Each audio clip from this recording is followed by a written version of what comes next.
took me to a wall, then told me to face the wall, and then squat. Then a man came and was putting his fingers in my anus and then saying that, say you're feeling nice, say you're feeling good, say asante samia. Then they would do that.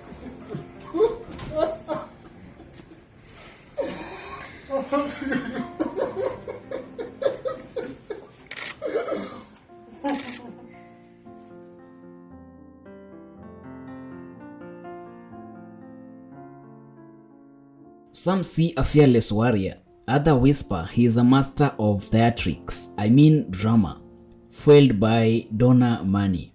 In this video, we dive into the life, controversy and contradiction of Boniface Mwangi, a former street kid, 2016 KCSE graduate, and one of Kenya's loudest voices.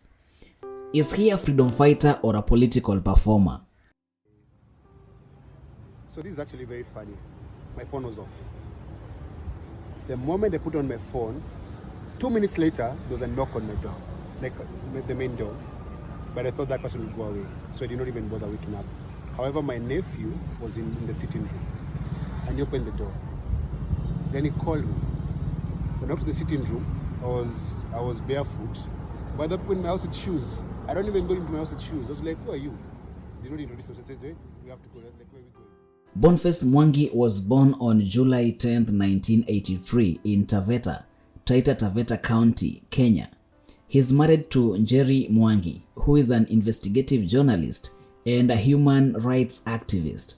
They wed in March 2008 at the Nairobi Sailing Club and together have 3 kids, Simfiwe, Naila and Jabali. In an interview with Wicked Edition, the wife admitted that they first met in 2006 and she was attracted to Bonnie because of his motorbike. Nilimitu dem nikiwa na bike. Let's go ni bike kitambo sana. 2005. Kukuanga na boda tao. So tulikuwa tu na bike kwenda umeiva sasa. Niliparking tu bike yangu stairs. Akanifuata. Ni aje? True story. That is the truth. By then nilimwona juu ya bike. Nilitaka kuongea na yeye juu alikuwa na bike. Ulitaka kuongea na Boni juu alikuwa na bike. That sounds funny, but probably because of Njeri's love for motorbikes. She is even a member of Throttle Queens, a biker sisterhood. Raised by a resilient single mother who sold books to make ends meet, Boniface's early life was marked by poverty, hardship, and relentless movements. When Boniface was 6 years old, he began living with his grandparents in Nyeri, and he was enrolled at Maganjo Primary School, Central Kenya. Later, he moved in with his mother in Nairobi, where they resided in various neighborhoods, including Ngara, Majengo, Githurai 45, and Pangani. During this period, Boniface assisted his mother in vending books. In 1995, at around 12 years old, Mwangi ran away from home and school, leading to his arrest in Mombasa. He was subsequently remanded at Kabete Juvenile Remand Home. Following this, he was sentenced to 7 years at the Getathuru Approved School, a juvenile correctional facility. The children report, wakatuma a children officer to my school, Pangani Primary School. They did a report. They found out you're a mess. They said this man must be committed. So I was jailed for 7 years into approved school. What? When I was 11 years. Okay, hold on. First and foremost, I'm shocked that this country has such a good system. That's first of all, let me just say that. This country had a system. Lovely system. That is amazing. Because if I wasn't taken to approved school, I would be dead or I'd be like a junkie. In 1998, Mwangi was admitted to Kabete Approved School for his secondary education. However, he was expelled in October of the same year after sending a petition to the then Home Affairs Minister, Mr. Sharif Nasir, highlighting the deplorable conditions of the school. The petition included photographs he had secretly taken with a film camera his mother had brought him, marking his early foray into photography. In 2000, Boniface lost his mother. He was only 17. The loss hit hard and pushed him to change. He joined a Bible school dreaming of becoming a pastor, but another calling came: photojournalism. Inspired by Kenya's legendary Mohamed Amin, Mwangi joined the East Africa School of Journalism despite not finishing high school. He sold book by day to fund his education. He studied print journalism from 2004 to 2005. Remember, up to this point, the story is about a Form 2 dropout. Boniface Mwangi rose to national and international attention during Kenya's 2007-2008 post-election violence. At this time, he worked as a photojournalist for Standard newspaper and other outlets as a freelance. His graphic and powerful images of the violence showed a brutal reality of the political crisis. While most people were running away from danger, Boniface Mwangi ran towards it with a camera in his hand and probably a very nervous heartbeat just to make sure the truth didn't miss its close-up. But he didn't know that this was his opportunity to shine. In 2008, Boniface Mwangi took a photo of Samara Nyambura, an infant who had a rare heartbeat condition. The mother said the young girl did not have any chambers in her heart, but after Boniface published her story in the Standard newspaper, 7 doctors flown into the country, and on the 28th of August 2008, baby Samara had a successful 7-hour surgery.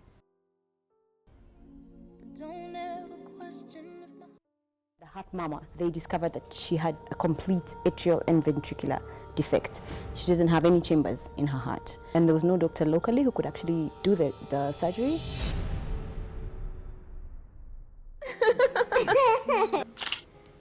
We had actually lost hope by this time. Once you took the photo and put it on Standard newspaper, everyone now started, becoming concerned and reaching out to me. Worldwide reached out to the doctors. It showed that it was actually a genuine condition.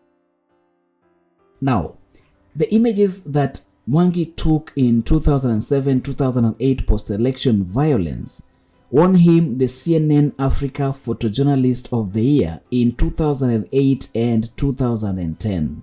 According to Mwangi, he was haunted by what he saw, and so he put down the lens for a while and picked up a megaphone. He launched the Picha, Mtaani, a traveling exhibition showing photos of the violence to promote national healing. In 2011, photojournalist and activist Boniface Mwangi was sponsored by the highly competitive Magnum Foundation Photography and Social Justice Fellowship. The fellowship, hosted at the City University of New York, CUNY Graduate School of Journalism, offered Mwangi the opportunity to refine his craft in documentary photography while deepening his understanding of human advocacy, and these opened doors for numerous connections. And then, Mwangi came back. Jacob Juma was killed by police at school. George Mushai was killed by police at school. Some of these big murders in this country, or a land dealer at Ekuno's kill is done by the police at school. But those are not allegations that can be proven. No, if they think it's not true, they can take me to court. He's here, he can investigate me. My point is this is actually, the people have the capacity to do some of these killings are police officers. Are you the same gentleman who poured blood on you? Blood on you? Yes, it's you. The uniform that you're wearing. Why did you pour blood on me? Because you are a killer police force. You are very immoral. You don't need The office where I report to is not activism. Oh, speaking of activism, yes. Look who just showed up. Yeah. Everybody shows up on this show. And this is the time for me to walk out. No, you can't walk out. I can walk out. Boniface, you can't walk out. You invited me to have a discussion, Look, and I'm done with my discussion. But we just can't have a one-sided discussion, Boniface. No, you invited me and told me to come alone. No, you can't lie. No, we have to have someone else. We have to balance things. No, but you lied to me. I didn't lie to you. I didn't know he was coming. Does he have a mic on? Huh? Does he have a mic on? I didn't know he was coming. No, I can give him my mic. Kachini. Don't be. Let a mic. This man was accused of hate speech. I know. That's why we need to talk about it. No, so he can talk about it by himself. Oh, Boniface. Hey, dude, man. Boniface. You come for loud speech. Let him enjoy you. No. He's abused me too on air. Very good. Let him abuse you some more. He came back one of the Kenya's most vocal activists, using protest and bold public campaigns to challenge corruption, bad governance, and impunity. And in 2012, he won another prize, this time the Prince Claus Award 2012. He led a provocative protest in 2013 with pig demonstration outside Parliament. They released a pig and a dozen of piglets outside Parliament to show their anger to new elected MPs. The new elected MPs then were demanding higher salaries. They wanted a monthly salary of about 10,000 US dollars. The act was intended to portray the MPs as greedy. This fueled debates, with critics calling them extreme and supporters defending them as bold stand against entrenched corruption. In 2016, at the age of 33, Mwangi then decided to go back and sit for the Kenya Certificate of Secondary Education exams as a private candidate at Visionary Tuition Center in South B, Nairobi, and he recently earned his Masters in Journalism and Media Studies from Moi University. Now, in 2016, he also faced a defamation lawsuit after linking the then Deputy President William Ruto to the murder of businessman Jacob Juma, a claim critics said was fabricated. Later in 2019, he was also arrested over alleged plans to stage a revolution, and his sharp criticism of government officials have led to accusation of being anti-Kenyan or influenced by Western interest. In 2022 Gen Z protest, he was one of the frontliners fighting for better policies and fighting against the finance bill of that year. Now, Mwangi also tried to contest for a member of parliament seat. That is in 2017, when he tried to contest for Starehe member of parliament under Ukweli party. But unfortunately, Mwangi lost. But it is said, even when your light shines brightest, some eyes choose only to see the shadows, and that has been the case with Mwangi. Some critics say he is Western-backed, a self-styled savior who stirs chaos for camera clicks and sympathy. On May 18, 2024, Mwangi went to Tanzania to support opposition leader Tundu Lissu, who had been arrested by the Tanzanian authority and charged with treason. Now, Mwangi says he went to Tanzania to attend Tundu Lissu's trial, but he was arrested from his hotel room, and the trip to Dar es Salaam turned into a horrifying ordeal after the two were allegedly abducted, brutalized, and subjected to days of physical and sexual abuse by the Tanzanian forces. So all this time they're telling me they're recording everything they're doing to us, or rather they're doing to me. So they're recording this. They're teaching me a lesson. So I'm stuck naked to turn me around saying. The events from 18th to 22nd of May left them scared for life, and now he and her Ugandan counterpart Agatha says they will take legal actions against Tanzania. Now wait, a few days before Mwangi went to Tanzania, on Wednesday 14th May, senior magistrate at Kibra Law Court Samson Temu gave Mwangi this advice.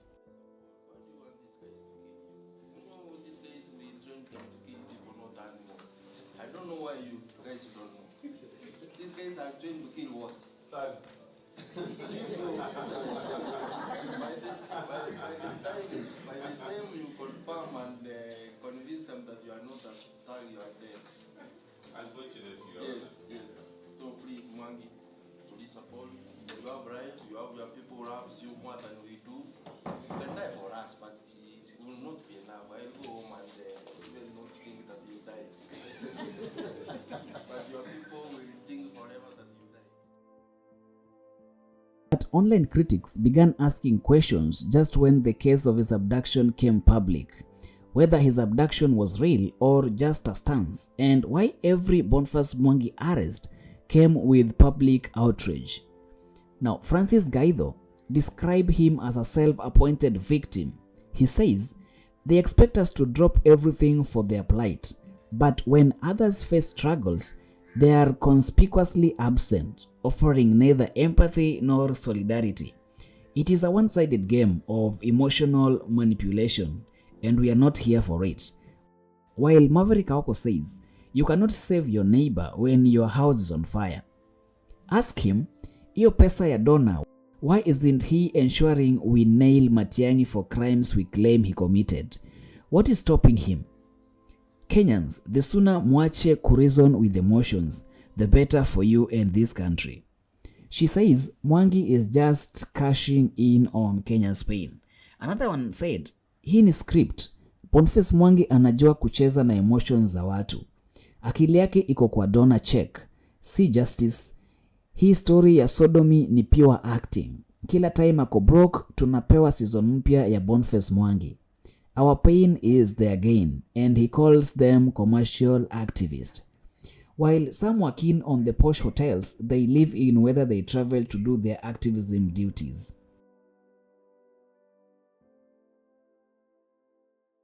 Okay, I know Kenyans has so many celebrities made out of protests like Castmwell and of course Morara Kebaso.